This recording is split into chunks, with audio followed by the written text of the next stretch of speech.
Welcome to the Fighting on Film podcast, the podcast all about classic and obscure war movies, from the Normandy landings to the days of chivalry and swords. If it's been captured on film, we're going to try and cover it. I'm Robbie of RM Military History. I'm Matthew Moss of Historical Firearms and the Armourer's Bench.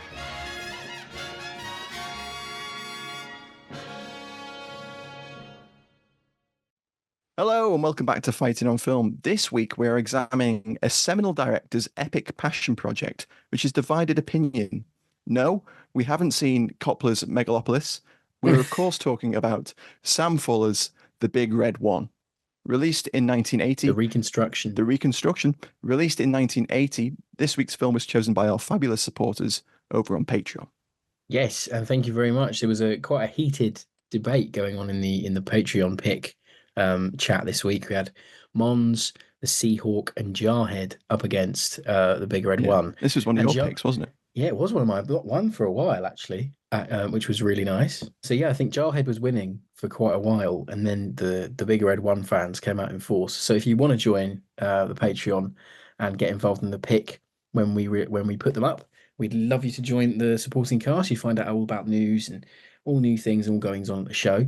So this week, me and Matt, this weekend, I should preface, me and Matt went away airsofting. You might have seen some photos on our Instagram and things. And we watched this movie together, didn't we?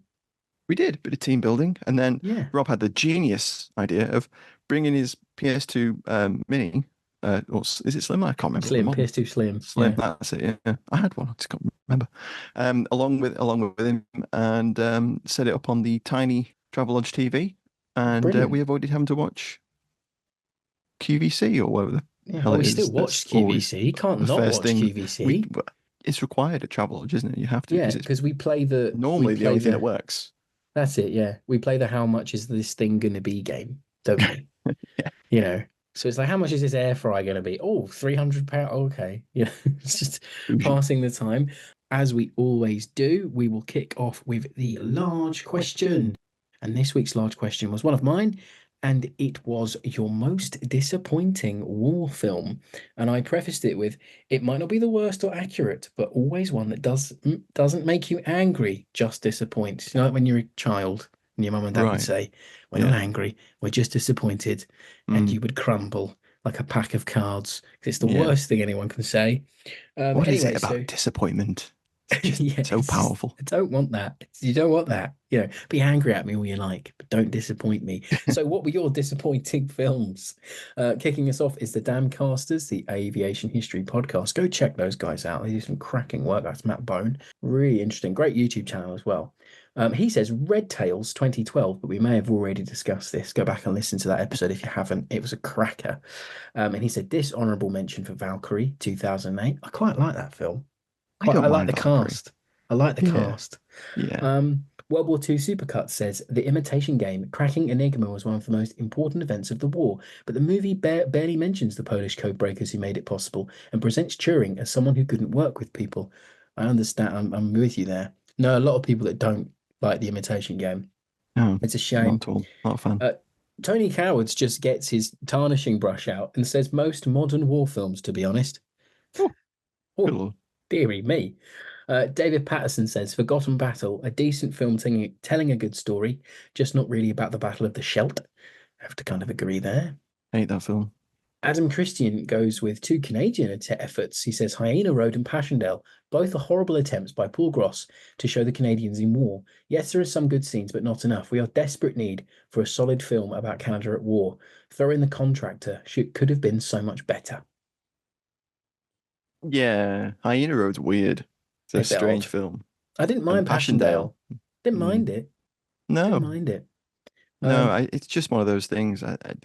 Canada has a lot of TV studios now, so I don't know why the film industry there, can't, put out a good war movie. Yeah, I think it's budgets and everything else right now.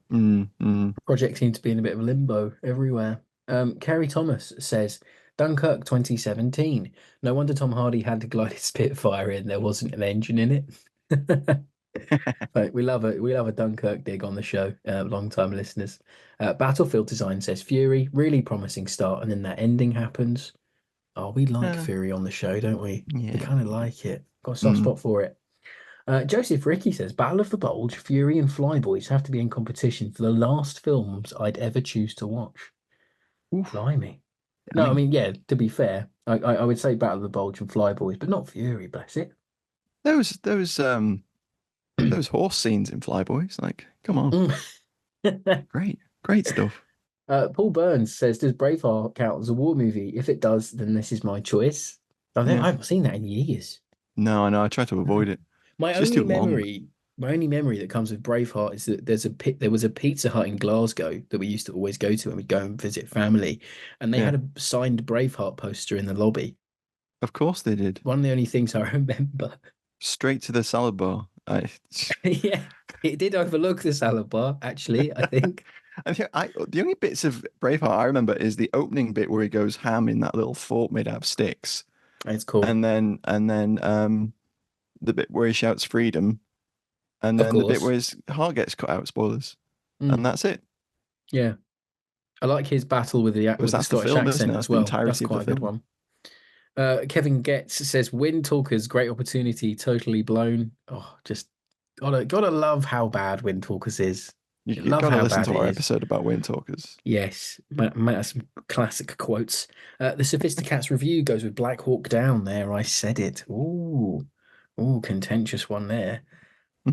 Greg Hayes says, Greyhound, I really enjoyed the film, but the trailer shows a completely different film to the actual movie. Interesting. That's not the film's fault. That's the That's the trailer studio's cutting. fault, isn't it? Agreed. Yeah. But no, I think a lot of films are guilty of that. I think that's why I didn't like Convoy, because it was the Mm, trailer was cut in a completely different way. And mm, then obviously you've got the famous one with Inglorious Bastards using scenes that weren't even in the movie, which I think might have been a sort of a cliche or a trope that Tarantino was riffing on. But no, it's worth mentioning that. ERMMM says Miracle at St. Anna, 2008. Not seen that in years, that one. Supporter of Sir Winston Churchill says Bridge over the River Kwai. Oh, a big oh, one. A big one. Disappoints. I Interesting. kind of agree. Kind of Oh, agree. oh, you said it. Oh, you heard that. Did everyone hear that at the back there? The dark chocolate digestive boy piping up. Oh, Did everyone no. hear that? Hey, don't be coming after the dark chocolate division. We won last time. I know 1-1 now. the milk chocolates Cavassiers are in full retreat. I must admit, that was really great, folks. We loved seeing your digestive deliberations at the weekend. Just brilliant. McVitie's, come sponsor the show, please. Be Yeah, great. yeah. They need Um, to. they really do. We'd love it.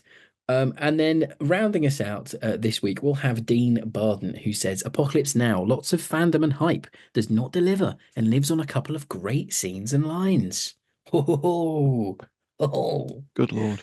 Yeah, because when we did the overrated, we had a lot for Apocalypse Now as well. Yeah, yeah. Well, people come Interesting. for the big dogs. It's true. It's Um, true. It's true. You don't have to like a movie, do you? You know, it's all nope. subjective. Interesting. Yeah, we've got an interesting idea for Apocalypse Now that might actually send us mad if we ever get to Yeah, do it. Should the we horror. say, or should we keep it a secret? No, keep that a secret. No, Keep definitely. it under wraps. Yeah, we don't want to It get people takes too what excited about that. right. Once Matt moves into his new house and he's settled in, it's gonna happen. Just Mm. you heard it here first, folks. You heard it here first. So, Matt, this week, the big red one, the Patreon pick of September 2024. Would you regale us with the cast, please? Certainly. Now, of course, we all know the star attraction here is Lee Marvin Mm, coming back for what is his second mm. to last military movie.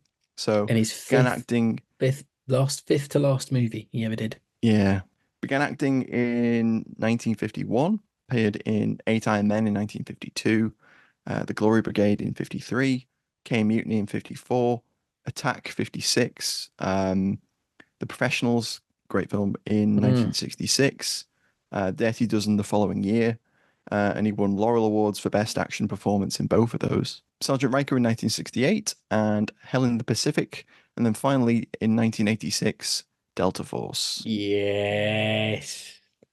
And then at second billing, we've got Mark Hamill, who is coming off the back of the first Star Wars movie. So this was filmed in 1978. Rob will go into more about that in production in a Mm-hmm. moment. And he plays Private Griff. And he was obviously in Star Wars, and then he's been in a run of cult classic stuff. like Slipstream, Time Runner, Village of the Damned, and then recently he's also been in Kingsman: The Secret Service, lots of other things, lots of voice work, Joker. Don't Batman, forget etc. voicing Yeah. Joker. hmm Yeah. hmm Good, terrific voice actor. Really great. Yeah. He is. And then we got Robert Carradine, who plays Private Zab, one of the Carradine clan, and appeared in The Cowboys, Cannonball, Massacre at Central High, Orca, The Long Riders, Revenge of the Nerds, Escape from LA, Ghosts of Mars, which Rob watched the other week on my recommendation and hated. Absolutely awful. It's a great film. It's an You hour and a just half. I'll went, never get back. it's great. Don't even say that. The Lizzie McGuire movie and Wow. Django Unchained. Yeah, I'm going for it. We're just doing the whole run of their best work. Elite credit pool. Sorry to jump in. Interesting enough, they originally wanted Carradine to play Griff, but then when they learned that Hamill was available and they could get him from his Right. recent Star Wars fame, they switched it around. I think he benefited from it. I think he does. Zeb's the better character. He's got It more to is. He say. really is. He's He's more got integral. a lot more to do. He's much more engaging character.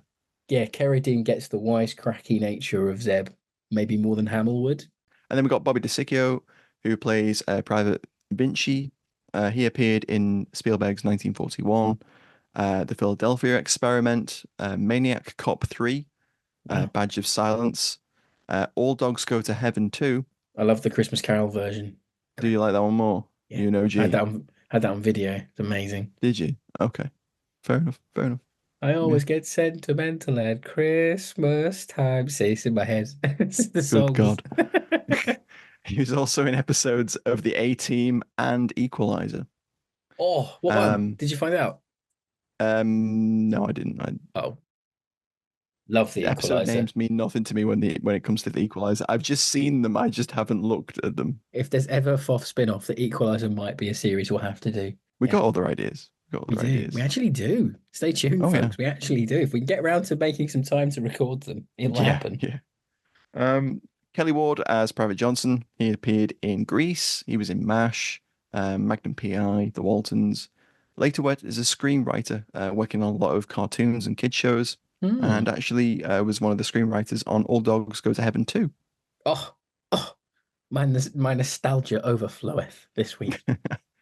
And then finally, we've got Siegfried Rauch, who plays Schroeder, and he appeared in Commissar Rex in 1966, Patton in 1970, The Eagle Has Landed in 1976, Escape to Athena in 1979. Just one of those classic kind of um, Bad shit once. Yeah. pulled into play, I'm sorry, I thought you meant the film. No, I didn't mean the actor. Sorry. um, pulled into play, those notable Mm, German roles. And that basically rounds out cast. We've got a few others in there, a couple of new guys replacement that turn up, characters, yeah. replacements that turn up and, are quickly dispatched in one way or another. It is a strong cast. I just don't know if everyone's used effectively, if you know what I Mm, mean. it's fair. That's a fair comment. Interesting. Yeah. So into production this week. So as Matt mentioned at the start of the show, the film's directed by Samuel Fuller, US-born filmmaker known for making low-budget and ambitious movies, which were made often outside the conventional studio system. Fuller himself was a veteran of the 16th Infantry Regiment, the 1st Infantry Division, the Big Red One, seeing action in Africa, Sicily, and Normandy, and even being present at the liberation of a Falkenau concentration camp in 1945. His war film credits include 1951's The Steel Helmet, Fixed Bayonets, 1954's Hell and High Water, and 1962's Merrill's Marauders. Now I've got a little bit on the making of the film. So it's not going to be kind of conventional, me just running through a list of cinematographers and things. I've tried to give it a through line because the making of this movie is just as interesting as the movie itself. Yeah. It's kind of like I kind of wish there's and there is a very a great making of documentary on YouTube you can go and find that was made in around the time I think it was released in 80, and there's one on the Reconstruction DVD. But I feel like this movie needs a Hearts of Darkness kind of Yeah. film documentary. It'd be really Yeah. great. It is Um, Fuller's Apocalypse now, isn't it? it really is in a way. Yeah. So Marauders was intended by Fuller to act as like a dry run for his vision of what would become the Big Red One, using Yeah, his we own talked about wartime that when we did the experiences. our show on it, didn't Yes, we? we did. Yes. Go back and listen to that. It was another good one. So he was going to use his own wartime experience as an infantryman to tell the story of the division through Africa to the end of the war. I'm full of script for Big Red One. Try and say that quick. It's like a tongue twister. Full of script for BRO. There you go. I'm going to abbreviate it. Was completed in 1958, and according to him, he was offered funding to make the film by Jack Warner of Warner Brothers at the time, if he allowed John Wayne to take the role of the sergeant that would, of course, later be played by Lee Marvin. Fuller wrote about the exchange in his posthumous book, 2002's A Third Face, stating, Richard Brooks and Dalton Trumbo advised me against doing the Big Red One with John Wayne. Their contention was that Wayne would succeed in shrinking my story from a dark struggle for survival and sanity into a patriotic adventure movie. I thought a lot about it and decided they were right. I couldn't risk having to compromise on that movie. When I told Jack Warner I wanted someone else besides Wayne, the deal fizzled. So then the project was shelved for a little bit. He worked on other films. And then finally, in the 70s, he accepted a deal from Paramount to produce the movie.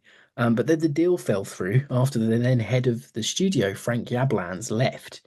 So Fuller was again between a rock and a hard place. And he finally accepted an offer from Lorimar Productions, who were a subsidiary of Warner Brothers.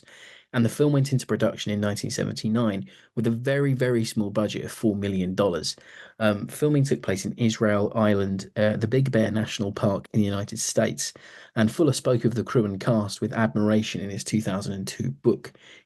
Despite the limitations of budget restraints and sort of filming locations having to be sort of changed because of the amount of money that they had to work with. So Fuller says, everyone recognized this was my beloved project and worked their asses off for me, since they understood the high aspirations of the film. I didn't want to let them down. For everyone who'd put their trust in me, I was intent on making the Big Red One the film they'd be most proud of. Most of all, I had to honor the soldiers from the First Division, especially the ones who didn't survive. Every day of the Big Red One shoot, I was thankful for my independent production. Cast and crew slowly got caught up in my story and worked round every obstacle. Holy smoke, to think at one time I'd been close to signing with Warner Brothers to do a big studio picture with John Wayne. When you're making small budget films, you've got to be constantly on your toes, shooting at an incredible pace. On top of that, the heat in the Middle East is phenomenal, like being in a permanent sauna. Despite my 60-year-old body, I felt like a spring chicken on the set, solving problems left and right. So it seems like he had a good time despite everything that Yeah, went on. there's some good behind the scenes footage in that Yeah, really documentary of him good. Mm, doing some directing. It's nice to see. yeah, chomping on his big cigar. But one of the Yeah, greats. Uh, share the f- open, chatting oh away. yeah, oh yeah, loving it, loving it. And the film's cinematographer was Adam Greenberg, who would later earn an Academy Award nomination for his work on Terminator 2. Other credits of Mm. his include Rush Hour, Snakes on a Plane, and Iron Eagle. The score was by Dana Kaproff, who worked on When a Stranger Calls, Hawaii Five-O, and the Amazing Spider-Man animated TV series. The film's original theatrical cut was released on July 18th, 1980 in the US, but it was not the full version of the movie that Fuller envisioned to be released. He originally offered up a 4-hour cut to the studio that they then rejected, and then there was a 2-hour cut that was rejected, and then it was cut down. And he also blamed Lorimer's choice of editor Morton Tubor for one of the reasons that the film got cut so much upon release. And it received mixed reviews at the time, but it did raise over 7 million at the box office. Roger Ebert being one of the great critics to sort of hold the movie up at the time. Ebert wrote it in 1980. It's one of the most expensive B pictures ever made, and I think it helps fit the subject. A war movies are about war, but B war movies are about soldiers. Fuller unfortunately passed away in 1997, but in 2004, a new version of the movie was debuted at the 2004 Cannes Film Festival called The Big Red One, The Reconstruction, which of course is the version that we're talking about today. Um, which added over 45 minutes of footage to the original cut, and it was overseen by film critic and film historian Richard Schickel. And it's the version, sorry, and it's now in its 20th anniversary year. So I think it's nice that we are doing it Yeah, this year that's great. because it's been 20 years. So that is kind of truncated history of the making of a Big Red One. There is a lot more out there. I say if you have the There is. Reconstruction DVD, there's a swathe of special features on there that really go into the process of getting the Reconstruction made. I know that it cost about 1.2 million to get the Reconstruction out. Um, And then that's on DVD now. Anyway, the retro review this week is from Kevin Trust of the LA Times, July 2005, and this is a review for the Reconstruction. And I've truncated it for ease. This is a fictional life based on factual death, reads the title card that opens the big red one, The Reconstruction, the restoration that breathes new life into Samuel Fuller's 1980 war movie about a weathered sergeant and his four fresh-faced charges. The writer-director wove his own experiences with the 1st Infantry Division, whose distinctive crimson shoulder patch provides the film's title, with the stories he'd heard to create a deeply personal ground-level vision of men at war. While Fuller's focus is on the drama of the banal amid the spectre of death, he does not stint on action. There are suspenseful sequences that are as tense as any you will find. The director's D-Day set piece may be eclipsed by the brutal spectacle of Saving Private Ryan, but not as a military enterprise. The landing at Omaha Beach is depicted as a gut-wrenching effort, enriched by the device of a watch on a dead soldier's wrist to depict the passing of time as the seawater around him becomes redder and redder. Fuller's places at the centre of the bedlam showcased in Ryan a taut sense of a mission that perfectly encapsulates the Big Red One's drive to complete a job while remaining alive. Good review. Very. A lot of praise was given to the Reconstruction when it came out, because I think more as well, on top of it being a new version, it's much more close to the original version that Fuller wanted to release. Very interested to see this 4-hour cut that apparently was knocking around somewhere, because I don't think we'll ever get that. But anyway, on to the one-word reviews. What did you guys think? So we had quite a few responses. Thanks, guys. It really helps out the socials when you give a like and a comment. So we had World War II Supercut says stretched. David McNay says long. AD Bond convoluted. Simon Whippet put bollocks, or is that testicles? Joseph Ricky said arduous. Ian McClellan says Marvin. Jim Dudaku, disappointing. Kevin Getz says dated. Adam Christian, Lee Marvin. Sean O'Keefe, meh. Paul Hicks goes Skywalker. Brad Holloway says crucifix. Ian Davidson says patterns. Tom says bloated. And I think we'll round it out this week with Bangers and Mash, who goes with satisfying. Quite a negative response there, I think, in There general. was a few. Yeah, there was a few. As I said in the intro, divisive. It is divisive. Yeah, I think it is. I think this one is. And I think it depends maybe what version you've seen as well. Because if you haven't seen the Reconstruction, you're missing out on bits and bobs that kind of help the movie flow. But then I don't think the theatrical version is that bad either, because I've seen both. So have I. Yeah, which was cool. I think I saw the non-Reconstruction around the time of it coming out at Corn on the BBC, and then I've seen the Reconstruction because I got a DVD of it. So it's like it's nice to have two versions. But anyway, on to this week's Alley Tally.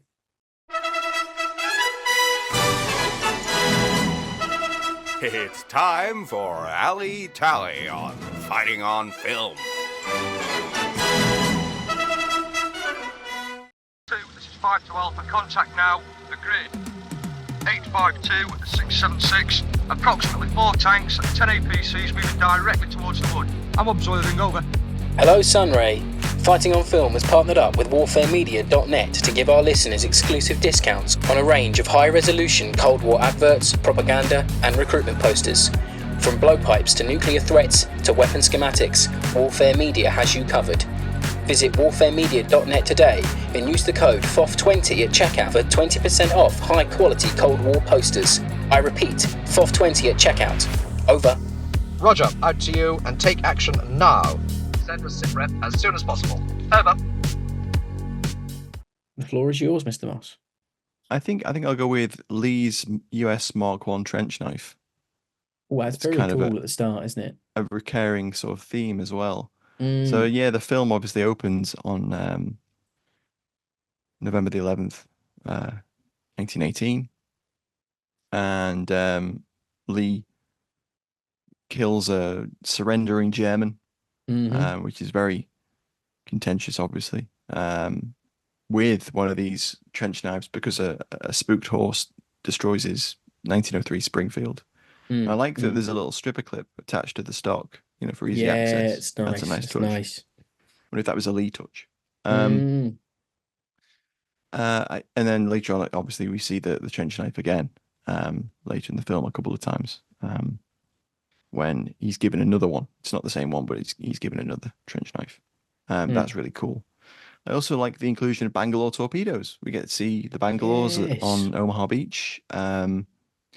And it seems that every time we see Bangalore torpedoes in a film, it's always a depiction of Omaha Beach. So you see him in Longest Day, and then you see him, I think, in Private Ryan. Yeah, of course you do. Bangalores, bring us some Bangalores. Yeah. Fire no. Your mum's favorite quote, yeah. Oh yeah, she loves it. You can't mention Saving Private Ryan without her going Bangalores.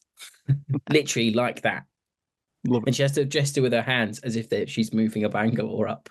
We should actually, I should get her to record that for us for an ident. It'd Oh be my God, you great. should. You should. That'd be amazing. I'm Robbie's mum. You're listening to Fighting on Film. Bangalores. What else have we got? Schroeder's character has an MP38 rather than MP40. Nice. Mm. Spotted the Maybe little that shows how cutout, long he's circular been in. cutout in the magazine housing. Yeah, I'd maybe. like to think that's a conscious choice by Fuller. I really do. Yeah, it's He's an nice. interesting character. Talk about him later on, I think. But The German kit in this is good for 80. There's a lot of difference. You know, they go from wearing Africa Corps gear, field grey, and you do see some like smock type stuff later in the war. yeah, there's a Which- smock type thing that turns up in Tunis as well, which is a bit. But other than that, not maybe. to be honest, the different kits, the French kit you see, the Italian kit you see, and the tiny even glimpse of British troops in the hotel. exactly the tiny bit of British that you see in the hotel / hospital in Tunis is again pretty good. Pretty good. The bells, Hotchkiss machine gun for the French. Oh, I've got MG34s. Info about where those weapons were sourced. Of course, always. So I've found on the AFI archive, which we always love to use, it said, according to production notes, a company based in London supplied whatever authentic weapons could not be found in Israel. Bapti, probably. Actors were issued, I think it's Bapti, were issued British Hotchkiss machine guns used by Vichy infantrymen and era-appropriate French weapons carried by the Gooms. But I couldn't find the movie listed on Bapti's website. But we can assume it's them. There are and were other film armourers in London at the time. So it's possible it was another company, or a private individual. So yeah, but odds on Bapti being Bapti, it was possibly Bapti. Yeah, I got a Hotchkiss for you. There you go. It's cool to see it. Yeah. Oh yeah. Even though it's a weird scene where the generals are like hanging off it. Yeah. Rake in the lads with a bit of Hotchkiss fire. Yeah. I like the M1 Garands that you see. They're nice. And everyone's got one. They don't give Lee like a Thompson. It's nice. It's nice to see an NCO with a rifle for a change. It's not uncommon. Incidentally, in the war. John Wayne always favoured carrying a Garand. Yeah. Maybe it's that cowboy in him. Maybe something with a rifle. Like the Winchester repeater type thing. I like the M50 Shermans that you see with the long barrel. Because they were obviously used by the Israeli army around the time of the 6-Day War and the Yom Kippur War in 1973. So it's what's on hand, which is decent. A lot of the M41 jackets and the sort of the belt order American webbing, really nice stuff. Nothing is inherently wrong here. It's just a lot of kind of 50s movie cliches. You've got Germans in M3 half tracks, and the Tiger tanks are all Shermans, and even the SPGs are Shermans as well. It doesn't hurt the movie. I think it adds to its charm because it's a fuller film. But I think if it had been anyone else, I think I'd be a bit more harsh on it for 80.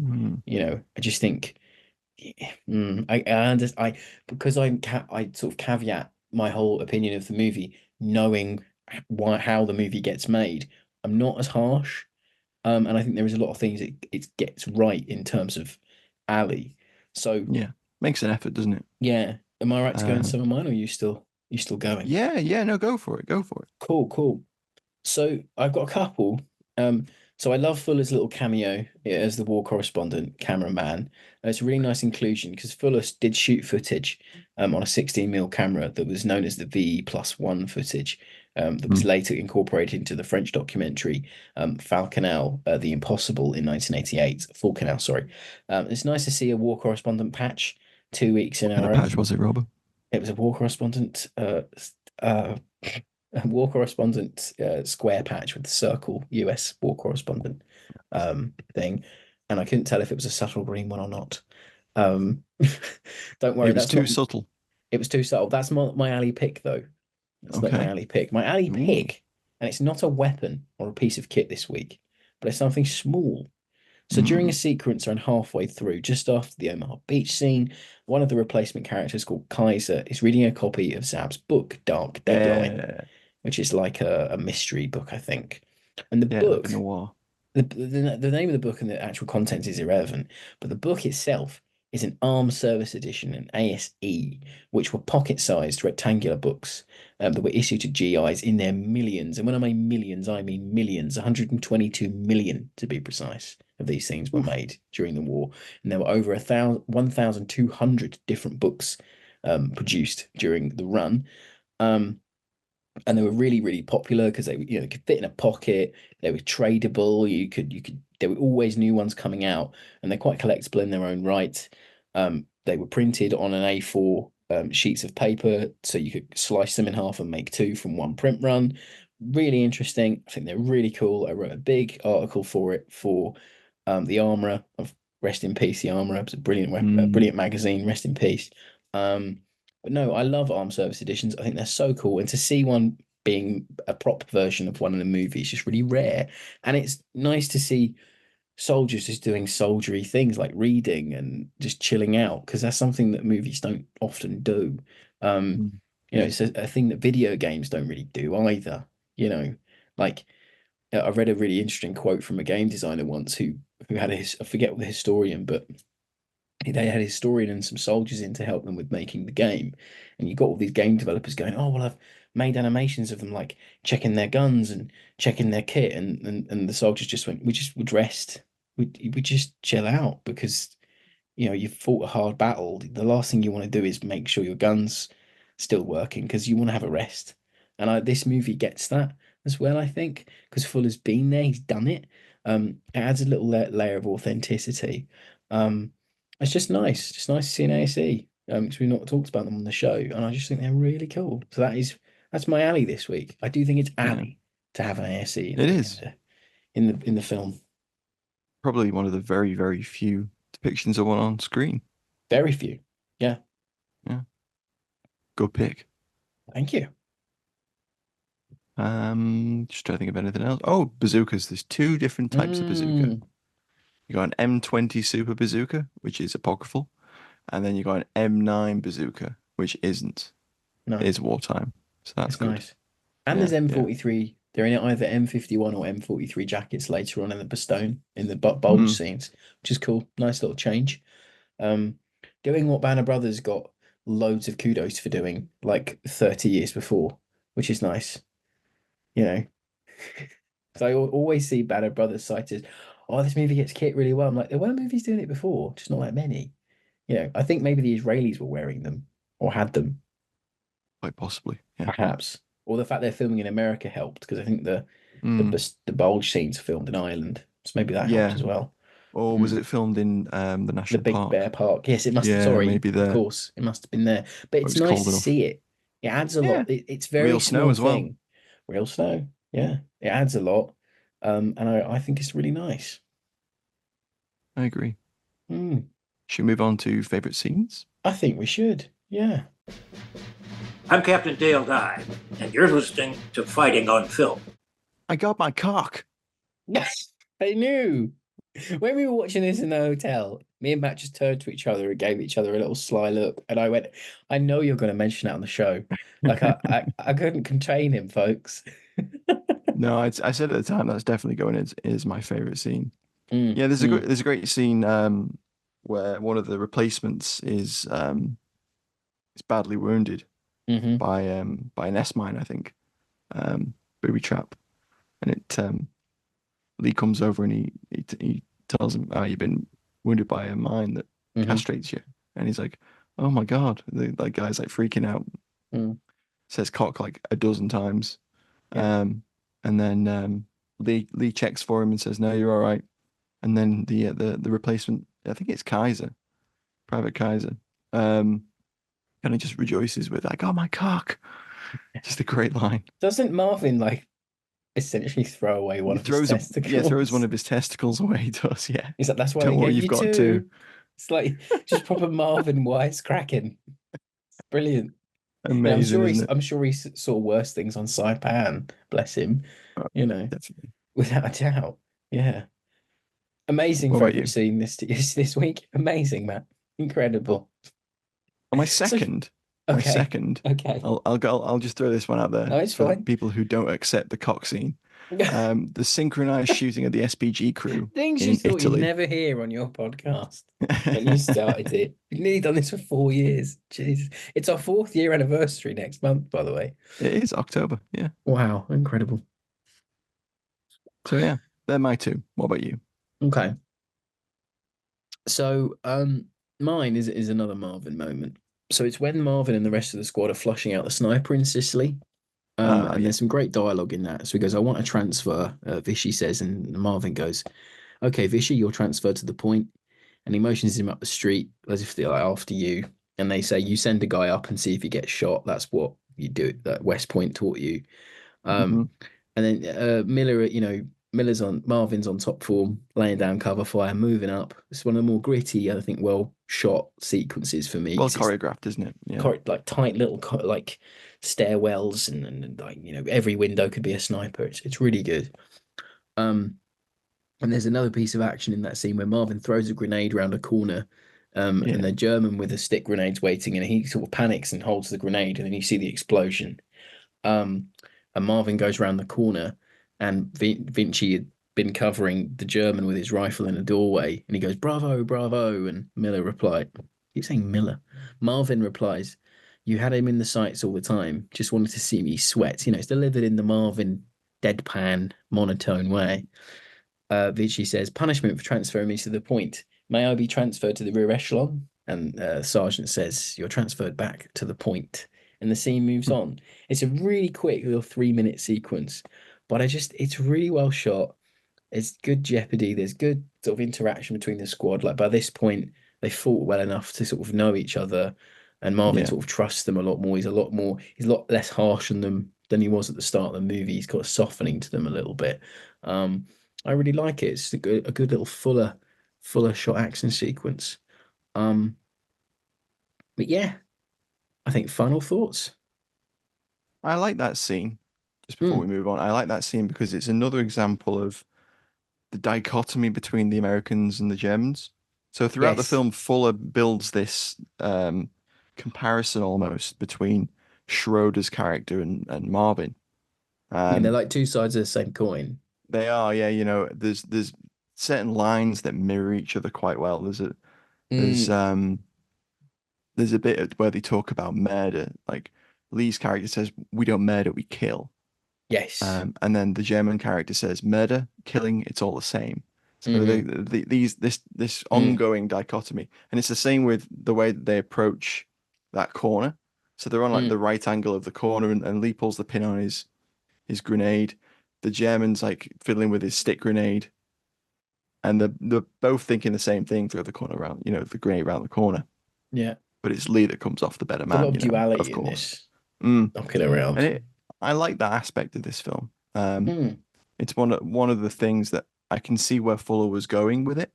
yeah, me Um, too. and I'm not he sure if he builds pulls it that off contrast. 100%. No, I agree there as well. He does Um, build it, he shows the differences between Schroeder mm, um and Marvin's yeah. character because Because my he's problem much with more ruthless, the German but it character, doesn't get him anywhere. yeah, I meant to care, but yet he's still got the very cliche, like evil Nazi baddie villain stuff going on. Like Yeah. he's gunned down his own man, he's gunned down an innocent woman because Hmm. she decried Hitler and stuff like that. So I'm like, you want me to care about this fella? But he's killed like 3 people in cold blood.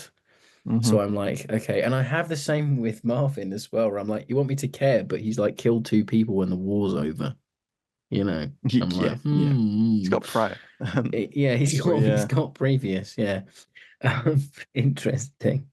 And props to that wig maker or the dye the props department who the makeup department who dyed Marvin's hair for the World War One sequence because it does so much to make him look like 30 years younger, even though he's in his 50s, only 54 when this movie comes out. Yeah. Yeah, He looks old as time. Bless him. All the drink, I guess. I suppose Hard so. drinker. Mind you, he looked the same for about 40 years anyway, didn't he, really? So Fuller said Marvin's drinking obviously was something that had to be controlled on set, but because he was getting on so well with Marvin, he writes in his book, he was like, it was never really an issue. And he said, I never got on with an actor like I got on with Marvin. And all the other cast said they spoke in some weird kind of shorthand, like they knew each other really well. I think it's that infantryman and marine and that Mm, camaraderie kind mm. of a shared experience that they both understood each other. Fuller really spoke highly of Lee, which is lovely. So on to final thoughts. I think if we jump back to talking about cast, I think Mm. if you had cast Wayne in the role 15 years earlier, Hmm. Wayne wouldn't have had that innate knowledge, experience, life experience that Marvin does. No. Wayne's a great actor in the roles that, he excels in, Mm. but Marvin has that experience and has that Mm. ability to deliver nuance with very little. Yeah. He doesn't need exposition. He doesn't need long Yeah. diatribes. He can convey quite a lot subtly, which I think a lot of people overlook.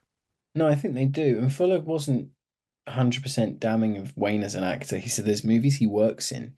Of course there Yeah, well, is. that's it. That's what I mean. Like, there's roles that he excels with, whereas But this he said one, for something like this, yeah, that's exactly Fuller's thoughts. He was like, I want to add an authenticity to these people, make them seem like real people. And it's like Wayne is on the screen, so it's Wayne. mm, Marvin is Marvin, but for this role, Marvin is perfect.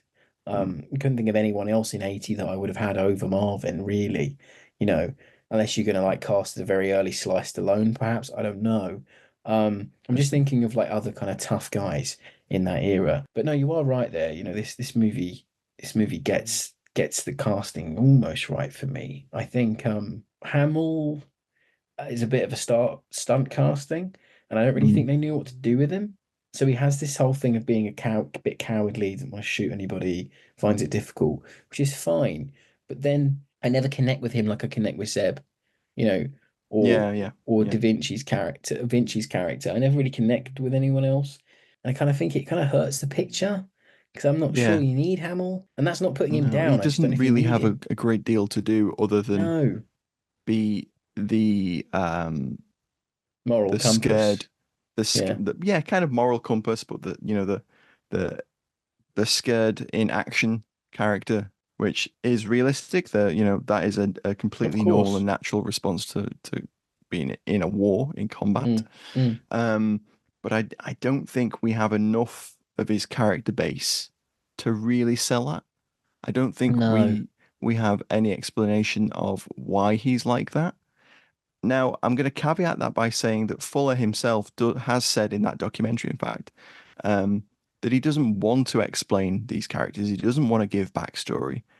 You Ah, aren't okay. supposed to know who these people are. You're just supposed to be there going along for the ride, which is kind of an alien concept in a lot of ways, but also makes a lot of sense because in the classic form, you would have like a boot camp training sequence like Battleground or, Hmm. Sands of Iwo, that kind of thing. Yeah, The it foregoes classic it. It just picks it up on the ship. does, it just goes Yeah. straight in, and that works. It's kind of like Saving Private Ryan in that respect. Yeah, It that's very just true. throws you in, and that does work.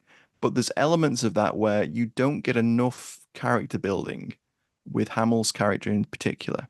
Either that or he doesn't have enough on-screen charisma to pull it off the way that the actor Carradine does with Mm. the character Zab.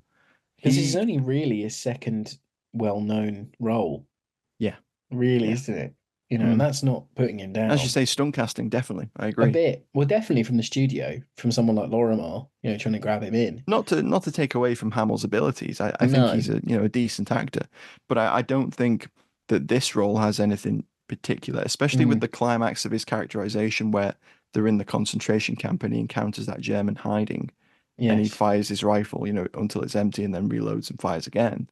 Mm. That's Does supposed have to like a have this mental break. big, Yeah. yeah, it's supposed to have this big weight to it. And I just don't think it's there. No, I'm with you. It kind of falls flat a little bit. It's a bit, I don't know, something about it doesn't land for me.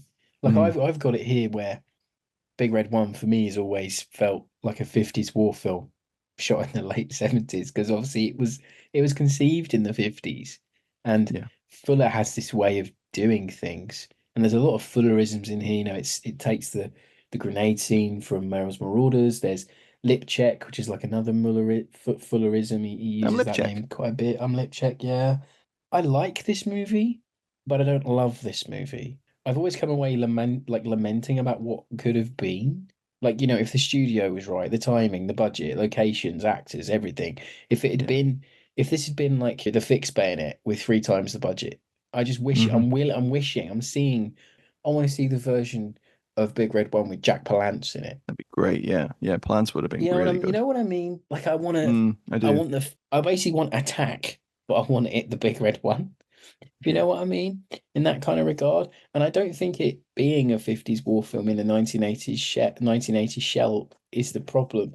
But you can just tell this isn't the movie that Fuller wanted.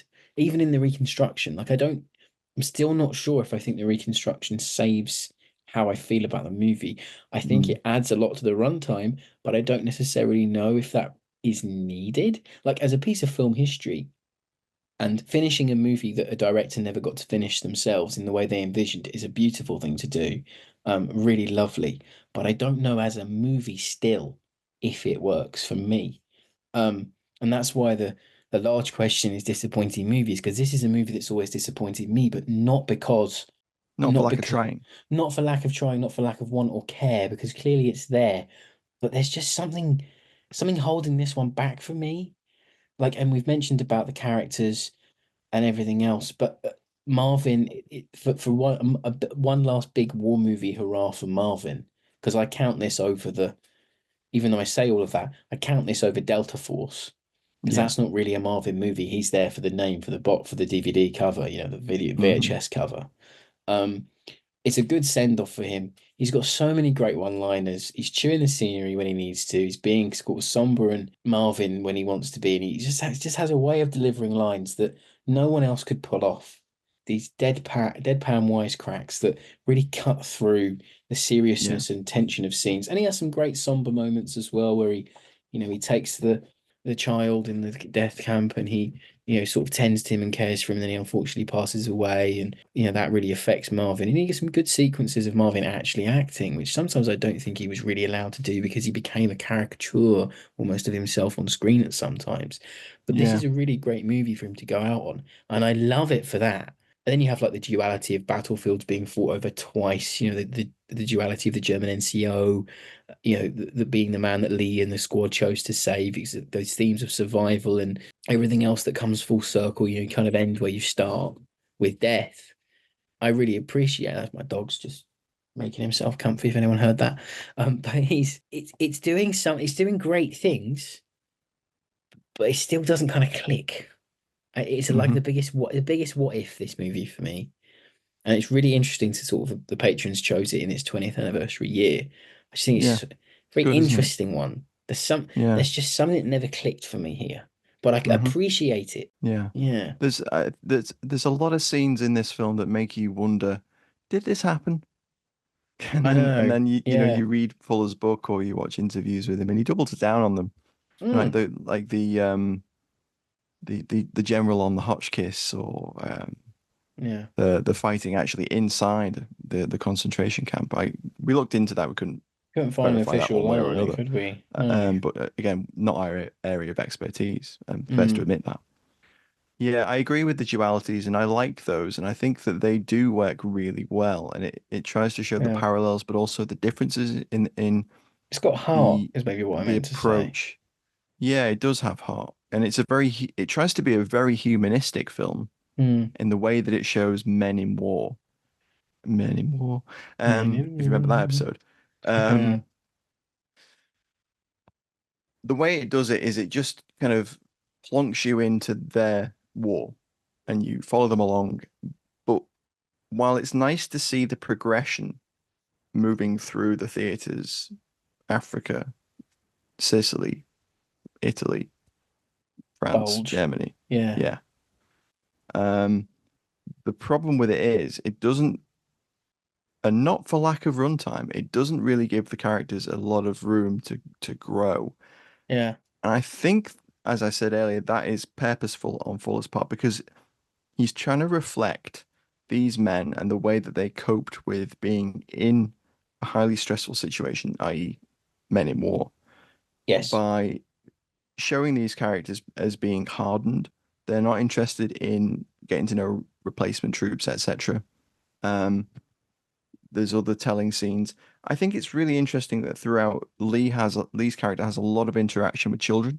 He meets children Yes. in North Africa. He meets them in Sicily. When there's that young boy who wants his mother buried, and he won't do it unless he shows them where the SPG is. Yep. And then there's the poor little child in the concentration camp itself who dies in Lee's arms, and there's a voiceover from Zab's character where he says, he walked around for over an hour before he could accept that the child had died, and that's good character growth. But Lee's really the only one that gets it, and Hamill's character really does lack it. Zab's character gets it a little bit because he's got gumption, but then he's the almost the writer. main character. He is, and a lot of people say he actually reflects what Fuller thought of himself. With the cigars and stuff. He could be Fuller's self-insert, couldn't he? Yeah, really? Yeah, I think so too. So, yeah, it's an interesting film, and it's trying to do a lot with a little, and I appreciate that, and I think that does lift it in estimations. But again, it's a flawed film, and I can see why it divides opinion. I'm with you. It's actually one of the movies where I don't often say that things need a remake because I don't really like remakes. I think they're a bit diminishing returns. But this is a movie where I think if you had the right people behind it, originally Scorsese was up for playing Zeb, but then he went on to do Raging Bull. So I just love the gumption of Fuller going, "Hey Marty, do you want to be in my movie?" And he goes, "Hang on, I've got to go and direct one of the greatest films of my entire career. Just give me a minute." I'd love someone maybe like a Scorsese or someone like that, a legacy director in their own right, to come with the budget and the cast and the crew and think, right, we are gonna make the movie Fuller never got to make, and it's going to be a 4-hour runtime, but we're going to do it the way Fuller wanted for him. There's something in this that I want more of. And that I think I'm left wanting more with this movie, so I would love to see a remake if we ever get one. I doubt we will. An interesting film that I don't dislike, it just disappoints me. And there we go, we've come full circle, much like The Big Red One does. Indeed, the cyclic nature of films and podcasts. There. Yes, and thank you very much for the Patreons for picking that one. There'll be another Patreon pick soon. And if you want to become a Patreon, please go and have a look at our page. You can become a Patreon for as little as £2.50 in the UK. And you get a host of benefits, help keep the mics on. And that has been The Big Red One. That has been the big... I'm going to keep this in because it's incredibly hard to say that. The Big Red One. Normally it's me that fumbles this kind of stuff. The Big Red One, the Reconstruction that has been. There we go. Do catch us again next week for more war movie reviews on Fighting on Film. Give us a like, a subscription, or even a written review. We'd love to read them, whatever you're listening on. Oh, yes. And we'll catch you next week, folks. Bye-bye. Bye, everyone.